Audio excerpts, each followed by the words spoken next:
Okay, so this is very spontaneous and emergent, but I'm really happy to have you here in our living room. Just to introduce you, Steve is a global nomad and is supporting communities all over the world in places like India, Vietnam, and recently Turkey.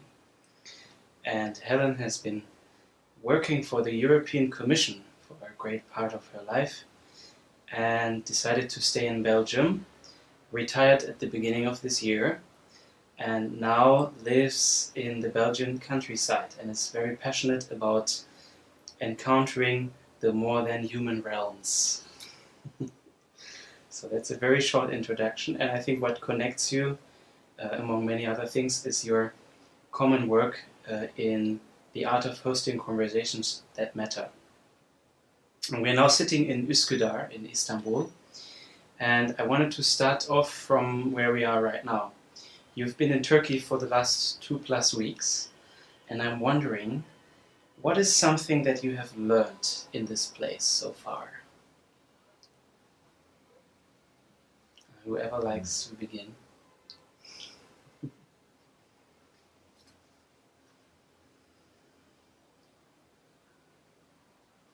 I think I've been in the process of learning. I can't say that I've learned, but I think I'm in the process of learning more about the shadow of spirituality. In coming on a Sufi pilgrimage, I wasn't sure what to expect, but I was very clear that I was invited and meant to be here. And it was only in the process of coming and participating with as much of an open mind as I could muster, and recognizing the times that I got triggered and some of my own stuff got stirred up, came to realize that for me at least, I carry a lot of wounding around religion, and with that it bleeds over into what feels to me like sometimes excessive spirituality, the aspiring for the light and in the process ignoring or discounting the shadow, which for me in my own path has been a very important part of my own growth, is coming to grips with my own shadow and recognizing those places where I'm wounded and triggered and inviting healing in those rather than just focusing on becoming the great spiritual guru that I'll never be or want to be.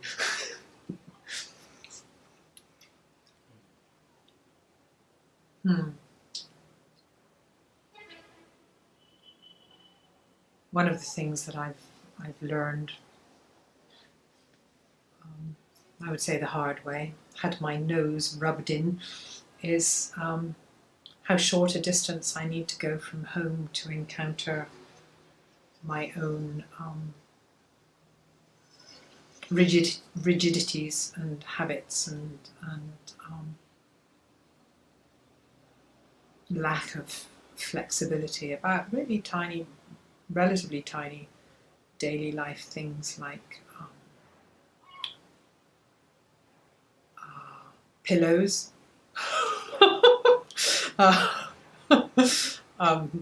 food, particularly those things. So those really intimate daily things have challenged me more than almost anything else. So all of the big things that one might think, like cultural differences, particularly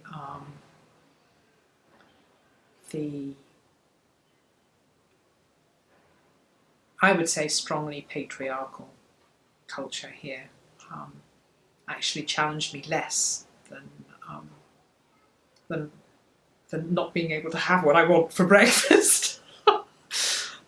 So that's kind of humbling and a very good learning. Also about my own, the validity of my own choices taking care of my own well-being, and what that means in terms of my aspirations for foreign travel.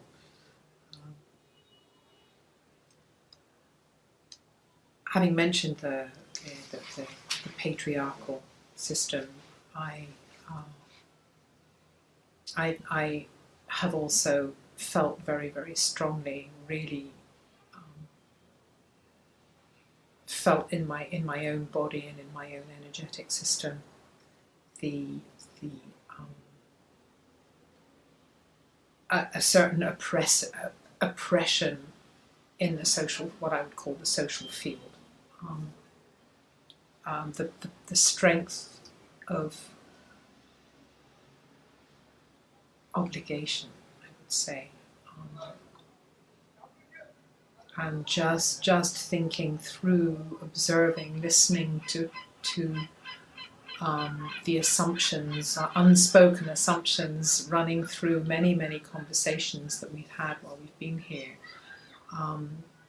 Really understanding much more deeply how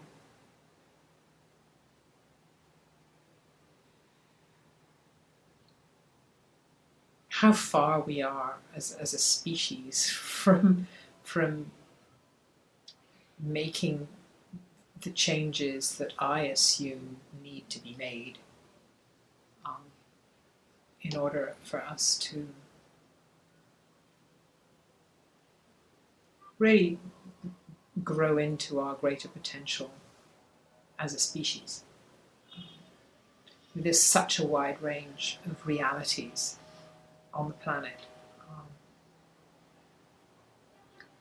and the challenges facing us are so varied, and just the gravitational pull of a society, in any society, is such a massive inertia to overcome if we're going to shift how we do things. So that has been also quite an eye-opener for me, being able to see it much more easily in a culture that's not my own. So I'm grateful for that experience of being in Turkey, and very, again, very sobered, I would say, by the implications of what I've learned. It might be useful to put this interview into context, that the backdrop for this, at least for me, has been the Supreme Court nomination process that's been going on in the United States. The final vote is due tomorrow, but just watching the polarization of old paradigm patriarchy versus a new voice, or at least an emerging voice of concern for women and victims of abuse, has been a really strong backdrop to experience for me, and has played into some of the conversations we've had. So I'm curious for you, Marianne, what's been your learning? There has been a lot of learning in the last 2 weeks, being together as a group of pilgrims in a pop-up community. I learned this word from you, and I love it. And I think for myself, really handing it over to the community and leaving my shoes of being the host has been a great learning. And it's been very challenging, and it took me a few days to really see how, or to recognize the pattern in me that wants everyone to have a great experience and go home and say, wow, this journey changed my life. So, and that's a constant ongoing dance, I think. And it's probably not resolved with this journey. But maybe with every pilgrimage, a little bit of it gets integrated and deconstructed. So I'm wondering, Helen, you were speaking of the discomfort of leaving home and being in a foreign place. But Steve, that's what your life is about at the moment. You're a global nomad. And I remember you had this moment of identification with the wandering dervish in Hacı Bektaş at the museum. And you've spent pretty much 50 years of your life in the US. And then it's only in the last roughly 20 years that you've started traveling around the world. And I wonder how your travels have shaped the way you look at the world and at humanity, because you get to experience so many different facets of humanity in different cultures. So can you speak a little bit about that experience? I traveled for the first time out of the United States in the year 2000, so it's been just 18 years. For the last 6 years, I've been traveling without a home base, just going where life calls, where it feels like there's opportunity to contribute. And so my perspective has broadened considerably. 6 years ago, I came to the realization that the small rural community I've been living in was no longer, maybe never had, really nourished and nurtured and supported me. And I needed something more, something more diverse. And so I've been in this travels now for 6 years. And I'd say today one of my realizations is how similar people are everywhere. There's lots of cultural diversity, lots of differences that one can focus on, and yet when you engage people in conversation everywhere, many of those basic human needs are the same, just getting played out in various different ways. But I'm finding everywhere I go, there's a restlessness, a discontent with the current world as we've structured it. I guess maybe a sense of what I was feeling before leaving my home community, of having outgrown the skin, and it's time to shed the skin and allow something bigger to emerge. My sense that as humanity, as a world, we're faced with that opportunity and that challenge, and I think our survival as a species really depends upon that. And I'm finding more and more people as I travel that share that sense that it's time for something new to emerge, a desire to be part of creating something new that's life-affirming,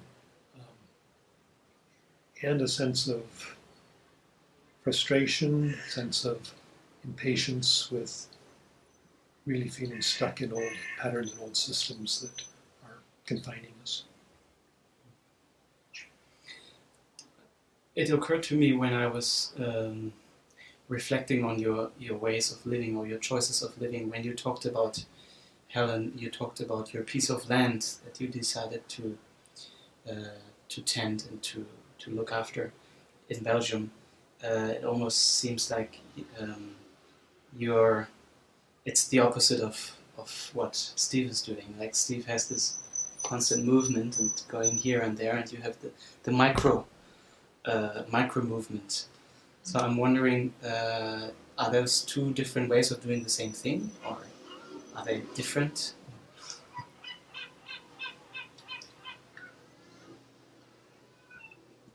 I think it started for me. I could really, 20 years ago, I could not have imagined myself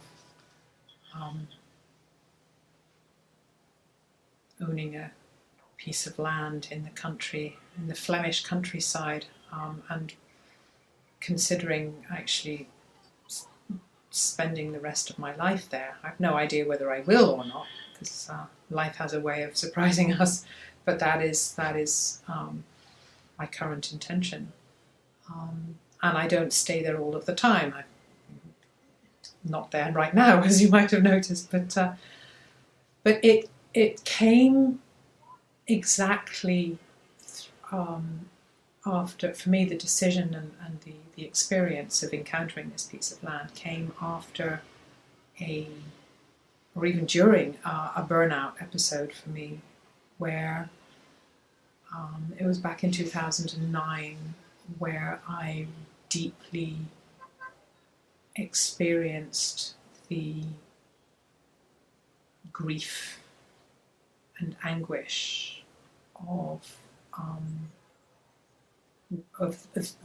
the reality of climate change and of everything that we stand to lose just landed on me, and it opened my eyes to the way I was living, to the work that I was doing that seemed to be supporting the evil empire. So a great disillusionment for me in waking up to the fact that I was working in a context that was damaging something that I loved so deeply, and that I hadn't realised I loved so deeply until this moment of awakening, really. And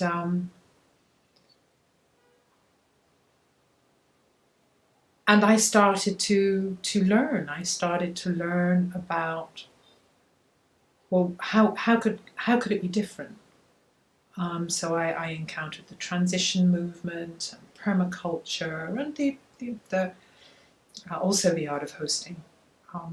Although that was a bit earlier, but already I started to experience these other ways of being, and so landing up, making the decision to purchase a piece of land and to move into micro community with two friends, and started out as being a desire to experience, to embody, and to contribute to the new paradigm, the new way of living. And yet, almost before it started, it also started to become something else, which was more of a very deep, personal reconnection with a soul's calling, I think you'd have to call it, that I could actually remember even from my infancy, that there was something calling me to be in connection, not just with nature, the visible nature, but with the subtle realms, the invisible spirits of place and time, and being in relationship to this one small, completely humble piece of land has ended up teaching me so much about the true, dense, teeming, radical aliveness of everything that is in manifest form, and everything that fills the space in between the things that we can touch, feel, and pick up and move, or build and create. So, and since then, I've really been learning how to live in a cosmos that is that alive, sentient, and active. Yes, thank you. So I just remembered the story of the walnut tree. Could you speak a little bit how that walnut tree turned into a teacher for you? Yeah, gosh. It's not something I normally speak of on camera, but so when we moved to the land, I call it the land, there were the two really big trees on the land were walnut trees. There was an old walnut tree which you could see had seen better days. It had been struck by lightning, and it had lost one of its major limbs to amputation by, I think, a neighbour during the 6 years that the land was uninhabited. And the other tree was a beautiful, young, straight, about 20-year-old walnut tree that I was informed had actually grown from a walnut. So it wasn't planted there. It was just had grown from a nut that had dropped, and was straight and tall and very, very generous with its walnuts, right in the middle of the apple orchard. And in 2011, in August 2011, a cyclone passed through the village. It also created quite a lot of damage and some death and destruction elsewhere in Belgium. And it passed through the village, and it knocked over. I mean, it snapped one of our apple trees in half, but it knocked over the young walnut tree. So it ended up lying propped on some of its branches against the neighbour's wall at an angle of about 45 degrees. And my housemate Ria, I was actually not present at the time, and my housemate Ria sent me an email saying, you've got to get back here and you've got to talk to this tree, find out if we can, what it needs, and if we can right it again, put it right again. So already before I even got home, I kind of tuned in with the tree and very clearly received the message of one of my strong anchoring roots has been broken, so there's no way that you can just prop me up again. And a kind of an acceptance and an I'm ready. But in the meantime, this is a big tree, and it's not just something that you can put in the wheelbarrow and remove to clean up. So it actually spent the next 18 months in that position. It continued to flower the next year. It produced leaves and it produced walnuts, but it was at a 45-degree angle, propped against the neighbour's wall. But and at the time I wasn't living there. I was commuting, and I was coming every Sunday basically to the land. But every time I came, I would spend an hour, maybe more, with that walnut tree. My sense was that I was hospicing it. But it took me back to my childhood, to a tree I'd had a relationship with when I must have been about 10 or 12.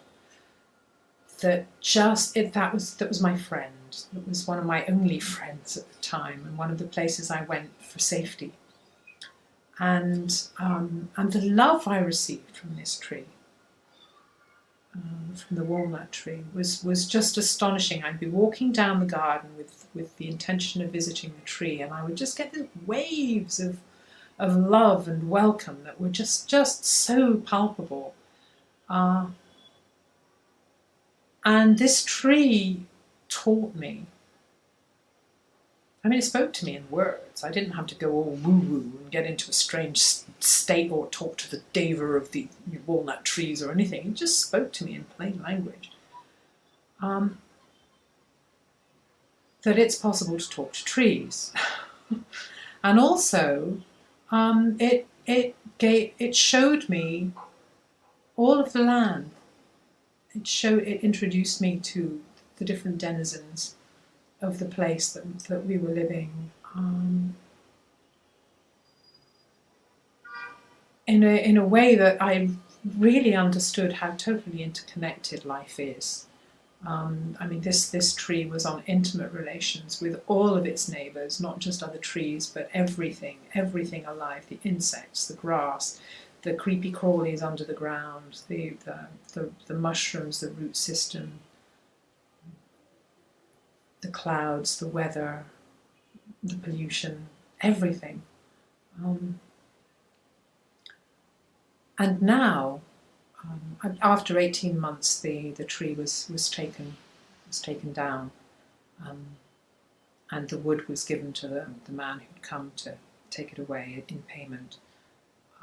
But he left the trunk. He left the root in the ground, and a branch grew up out of the root, and we now are harvesting walnuts from the new young tree that's grown up from the root of the old one.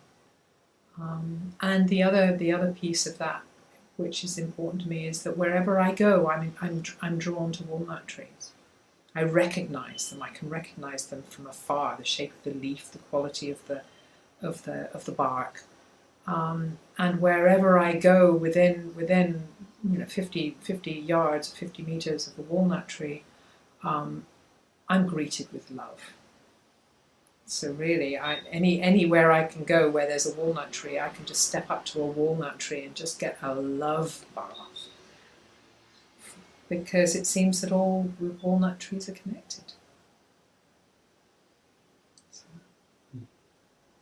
It's good. Like she's one of us. Thank you for sharing. Steve, you wanted to add something? I was just thinking back when you were asking about Helen's and my expression of our work being so different. How much I've come to appreciate the polarities, the complementarity of polarities. That Helen and I are so different in so many ways, but we share a sense of purpose and a set of values, I guess, some vision or desire for what's possible in this world. And each of our paths is incredibly different, but in support of something similar. And I certainly can't do some of the things that she does, nor can she do some of the things that I do. But there's beautiful, what's the word I'm looking for? They support each other in ways that allow things to happen that couldn't otherwise. And as far as I understood, where your work comes together in the most visible form, it's mostly in the art of hosting conversations that matter. And we've heard a lot about Rumi on this journey. And Rumi he's always someone who, in his poems, reminds us to be silent, to go to the place where there is no conversation or no more words are spoken. So I'm wondering, why do conversations matter so much?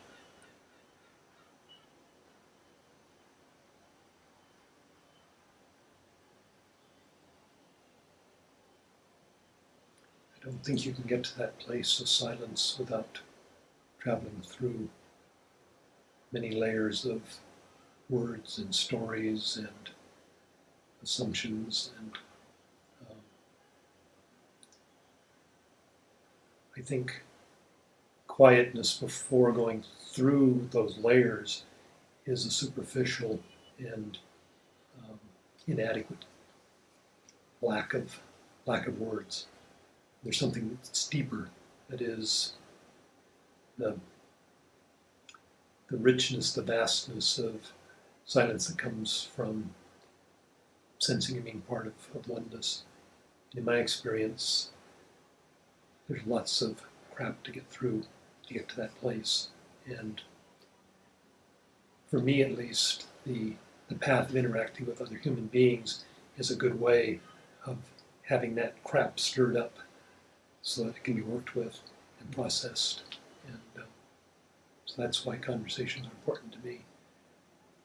I believe there's a unifying oneness in everything, and I believe that our ability to get there and to transform our relationship with the earth and to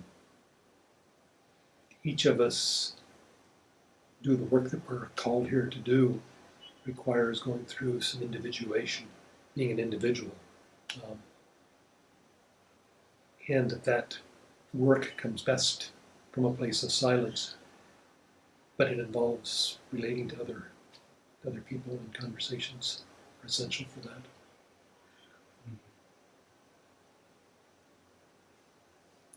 Some of the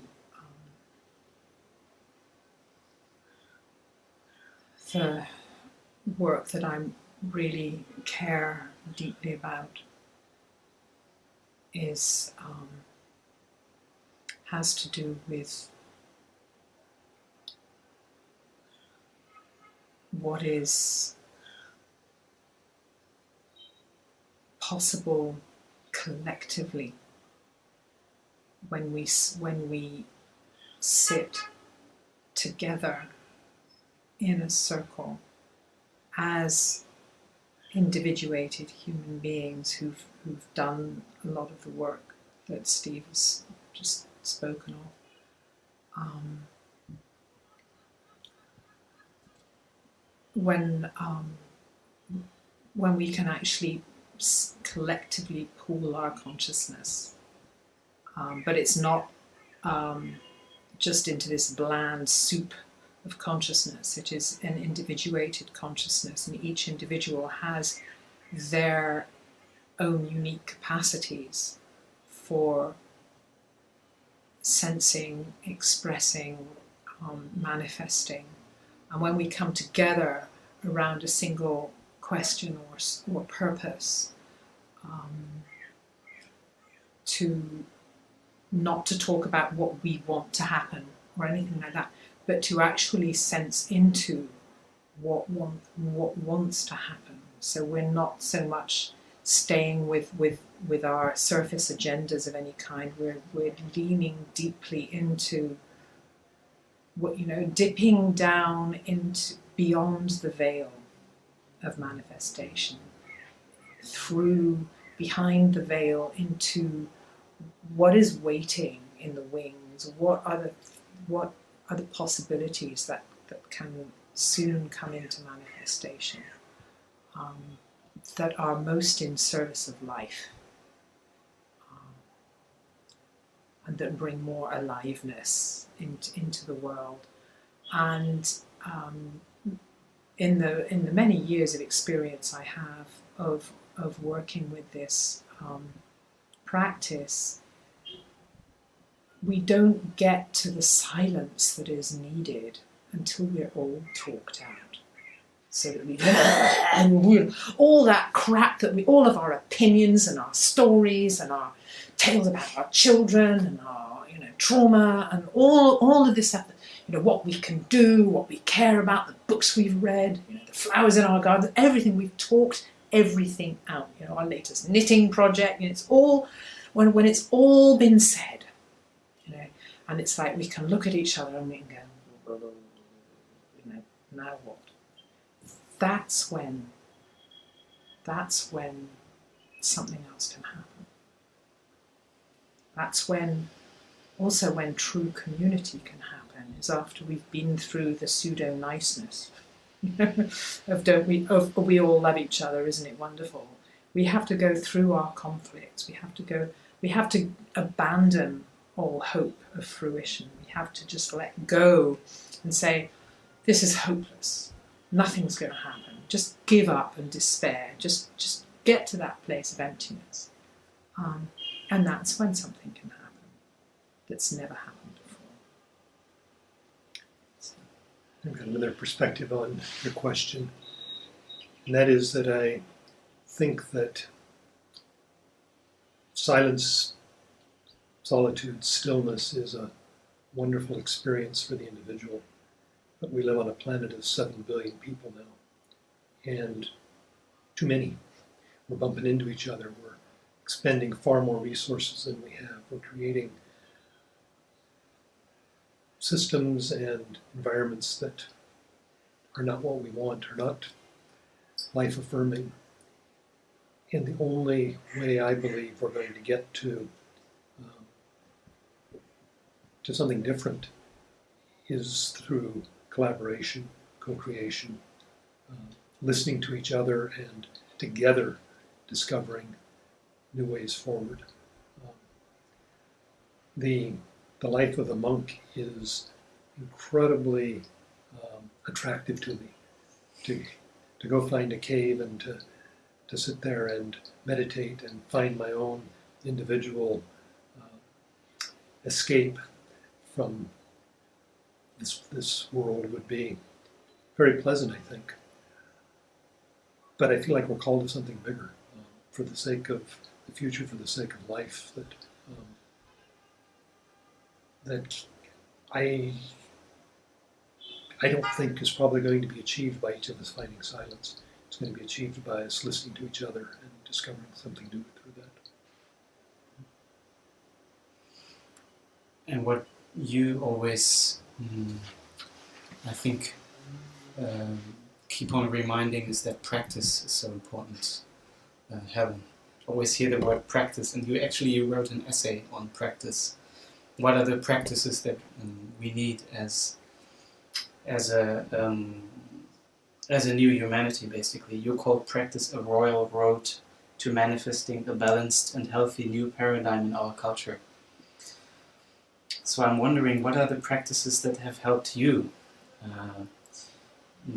finding a more balanced and healthy paradigm in your life?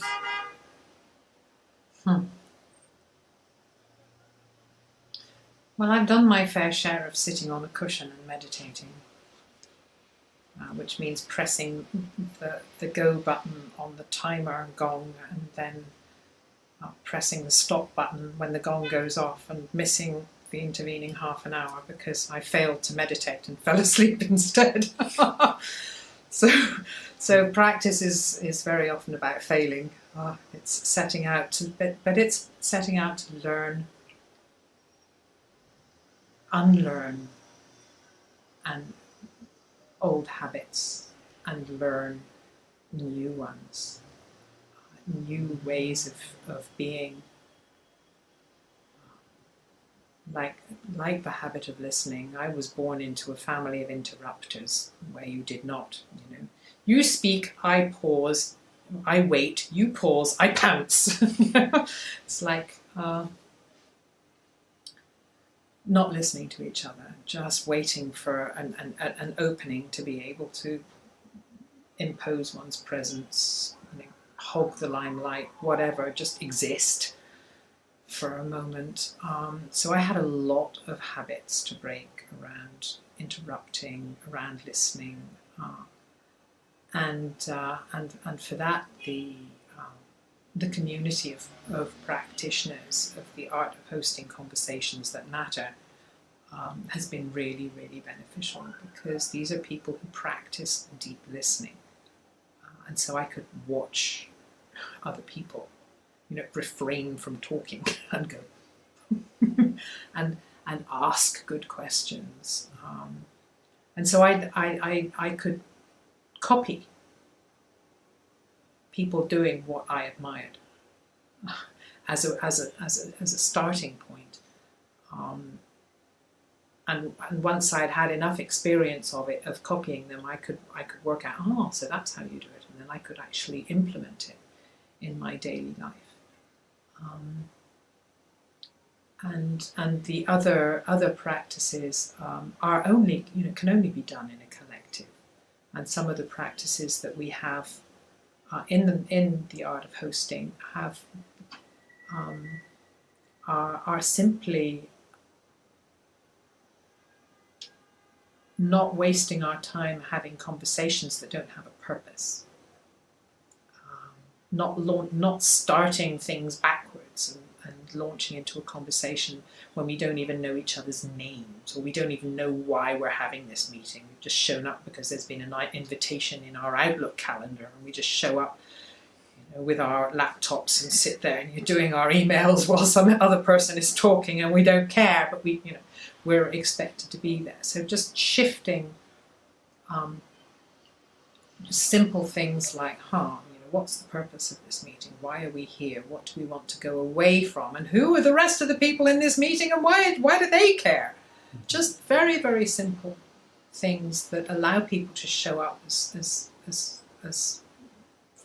full participants. I hear you speaking from your experience at the European Commission. Absolutely, yes. Sitting with a laptop.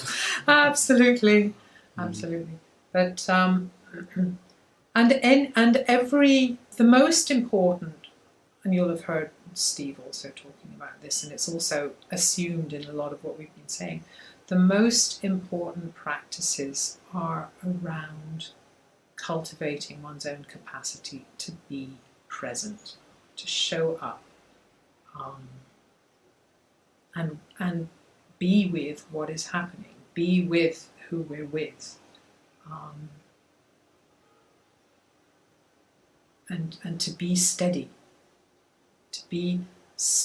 and able to also hold space for others who are in turmoil or who are in suffering or in conflict, to be able to be a steady presence, ideally together with others, to hold a steady field in which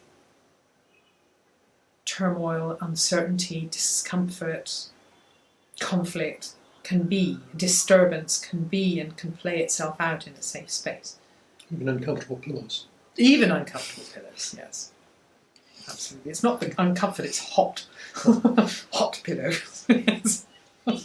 Speaking of the pillow, or maybe the cushion, as a global nomad, Steve, you don't take your meditation cushion wherever you go. You don't have a meditation room wherever you go. So what are your practices when you're on the road?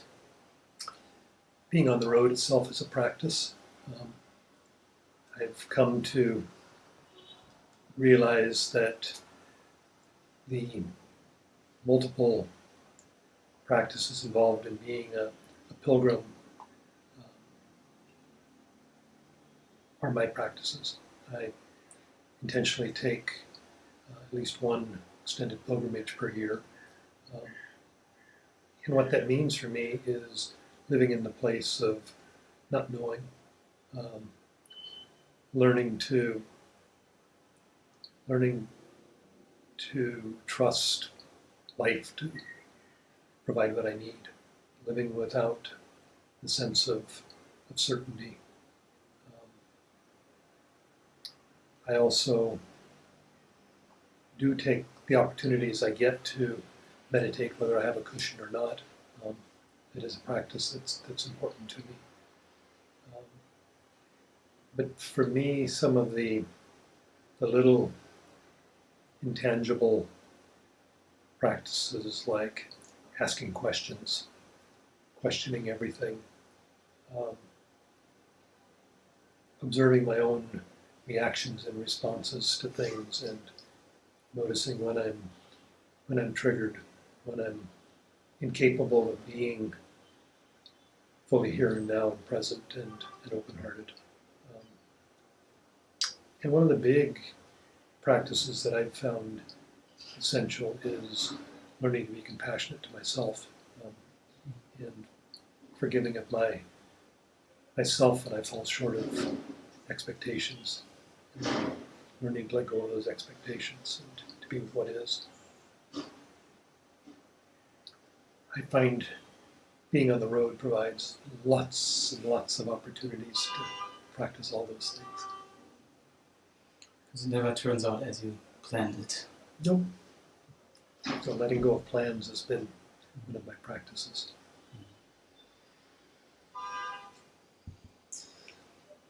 So since meeting you 2 years ago for the first time in the south of Turkey, I've been keenly observing your way of being with each other as spiritual partners.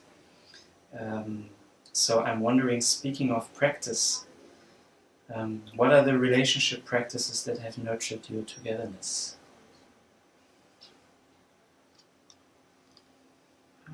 First off, if I were to call him a spiritual partner, he'd be out the door like that. She knows me well.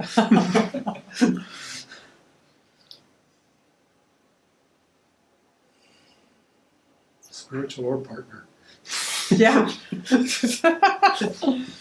Yeah. Oh, I think one thing is the recognition that our relationship is in service of more than us individually or collectively. It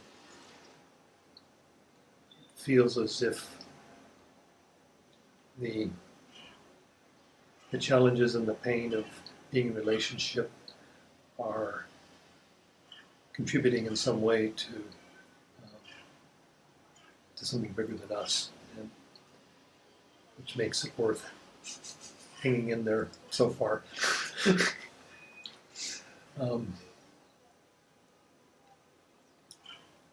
This is the first relationship that I've been in which I've been capable of and had a partner that's capable of holding the tensions between us and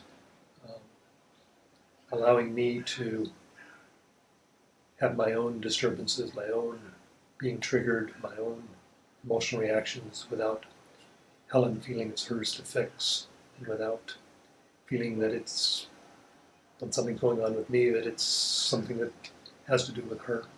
And similarly, when Helen has her moments of being triggered, that I can often hold my space, hold my ground, and hold the space for her to experience and own what's going on with her. In so many relationships I've been in the past, it's just been escalation, that I get triggered by my partner, which leads to my doing things which trigger her, and it just escalates. I've discovered with Helen the possibility, the practice of being able to listen in those moments and to hold space without being reactive. Not that we're anywhere near perfect with it, but I've experienced the possibility of that and the transformative potential in that.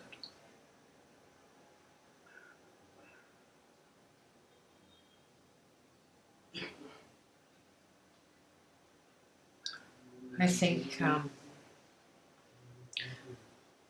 what I notice in many relationships, and I've certainly noticed it in ours, is our shadows hook into each other. So, for example, one of the an absolute classic that we've both been dealing with, certainly,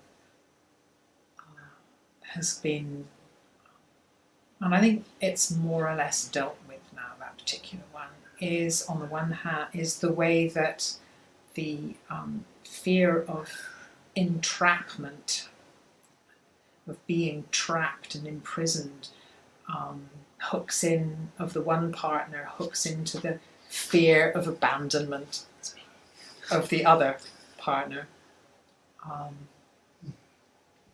And how easy it is to for the clinging of the one to scare away, to push away the other, and it's just this vicious circle, and there's no way out. There is no way out, except to do the one thing that you're most terrified of. So for me, I can observe myself. I mean, Steve and I have a limited relationship time because because I live in Europe, and Steve does not have what they call a Schengen passport. He has an American passport, and so he can only spend a certain limited number of days inside the Schengen area. And I notice, on the one hand, I find it incredibly liberating, because the last thing I want is a man hanging on my apron strings all the time. It's like, oh no, I need my own space and my own freedom, and I enjoy my own company, and being able to, change pillows 30 times at night, which means yours. Coming back to pillows. Exactly. It's all about pillows. Pillow talk, yes. But And Steve, when he comes to Europe, he likes to spend at least the first 30 of his potential 90 days in Spain, for example, walking the Camino de Santiago. And there's a little part of me that would really like to take over the show and grouse about how he's squandering our precious time together by his selfish need to walk the Camino. And there's another part of me that goes, what? He said, for God's sake, 3 months with him? No way. So I get to, sit on my hands and put a sock in my mouth and go, how lovely for you. Your second Camino this year. Oh, I'm so happy for you. And so always it's this. It's welcoming my lover when he's ready to show up. And happily releasing him when he's ready to leave.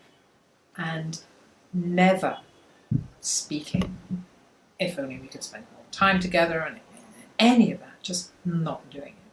So constantly practicing leaving him free. I mean, he's free anyway, but not in any way energetically or verbally or through action clinging to this free soul. I've also practiced that with my children, and I find it very, very beneficial. And my fear, that the fear of abandonment that I've experienced in all my other relationships, just doesn't show up with Steve. Like I know he's going to show up sometime when he's ready, and in the meantime, when we're not together, we're constantly in connection anyway. So it's the practice for me has been invite what I'm most afraid of. Let him go. Let him go. And it allows us to choose moment by moment. Yeah, this is the dude I want to spend my time with. I'm not looking anywhere else. And that's a wonderful training ground for relations with other people as well. I'm sure it helps relating to others. So we also practice being present with what is and expressing that with each other. When we're apart, when I'm elsewhere in the world, we're in contact with each other several times a day, involved in each other's work and each other's lives. When we're together, we have a daily practice of a checkout each night in which we review the day and from the place of speaking from the heart of what's been real. And again, that practice of owning what's mine and Helen owning what's hers without projecting it on the other.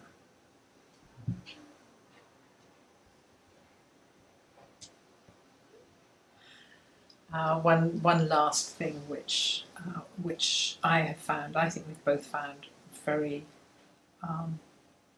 very helpful. There can be those moments of silence where one's not sure if something's going on with the other person or not, and one doesn't want to be too intrusive. And yet it seems important to know what's going on. Just the question, what are you experiencing right now? Can be, we found it very, very beneficial.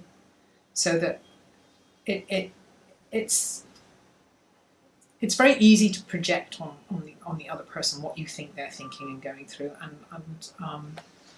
and this is just a really helpful way of not projecting. You don't need to guess what the other person is thinking and feeling if you invite them to express what they're experiencing, and then obviously they're free to express what they want to communicate and keep back anything that they don't. But, it's just been a very helpful. without pointing the gun and Yeah. saying, what's going on with you? In a gentle way. I would say, in general, in our relationship, but also in our work in our life, mine at least, is learning to live from the place of invitation, inviting you to share what's going on with you as opposed to demanding or expecting. Finding in almost all areas of life, so much more becomes possible when you invite. And one of the big learnings I've had around invitation is that the only genuine invitation is the one that someone can refuse. So inviting Helen to share what you're experiencing right now could be met with, I'm not ready to talk about it, and that's just fine as well. Mm-hmm. That goes for communities as well, for circles. And Mm-hmm. Yeah.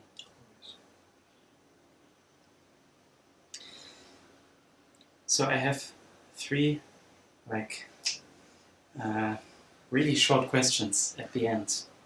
And questions for which you like short answers? Invite short answers? I leave it to you. Dangerous. Whose life, and you can both answer this one, whose life have you had the greatest impact on? My own. Probably my children's. As in, without me, they wouldn't exist. But otherwise, my own. If you had to teach someone one thing, what would that be? Beware of teachers. I was going to say pass. That's more than a flippant remark, is I really resist the notion of teachers, of being a teacher, and find that in almost all of my life's experiences with teachers, I've been in a position of reacting, resisting, opposing, and yet I believe so strongly in learning and believe that we learn by being invited and supported in learning rather than by being taught. So it's sort of turning that teaching learning experience around.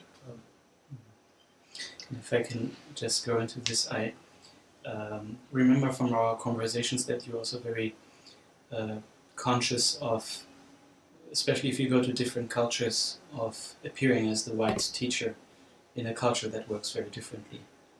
So I'm cautious of that mm-hmm. everywhere. And some of it's my own stuff to get over, to be able to own my experiences and recognize that those can be useful to people, but I really have difficulty with the guru sage teacher mentality of projecting wisdom outside of oneself. And no, I'm not saying that correctly, because I believe so much learning happens in relationship, but in an equal kind of relationship that's mutual and reciprocal, as opposed to the teacher and the student. So rather a teacher who empowers you to discover your own teacher. Or a friend and a co-learner. A genuine co-learner. The one thing I would say about teachers, to turn it around, is that I've been incredibly helped myself by the whole notion of, His Holiness the Dalai Lama puts it very well. He says, your enemy is your greatest, most precious teacher, because only from them can you learn true patience, true compassion. And so, for example, I think of the Chinese for for the Dalai Lama. But for me, people who people who press my buttons in any way, I've learned to really see them as precious teachers, and I've learned a lot from that, just from turning it around and being able to notice in myself what goes on in slow motion when these other people are just being themselves quite innocently and triggering all sorts of stuff in me. So from that point of view, that's where I find the most precious teachings come from. Reminds me of the saying of a Buddhist monk from America who said that I never regretted choosing the path that was hardest on my ego. It sounds kind of the same thing, like facing your enemies and going through the resistance.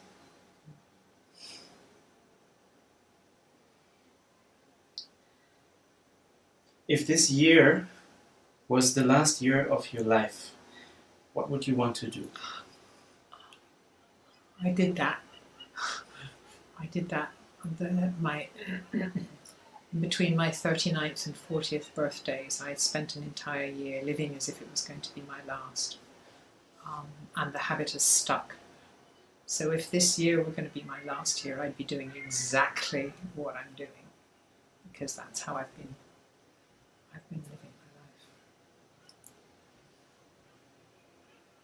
life. No regrets. I don't think mine would look much different either. I'd be continuing to seek intimacy, seek opportunities to be in greater consciousness, greater awareness of the moment, living life fully.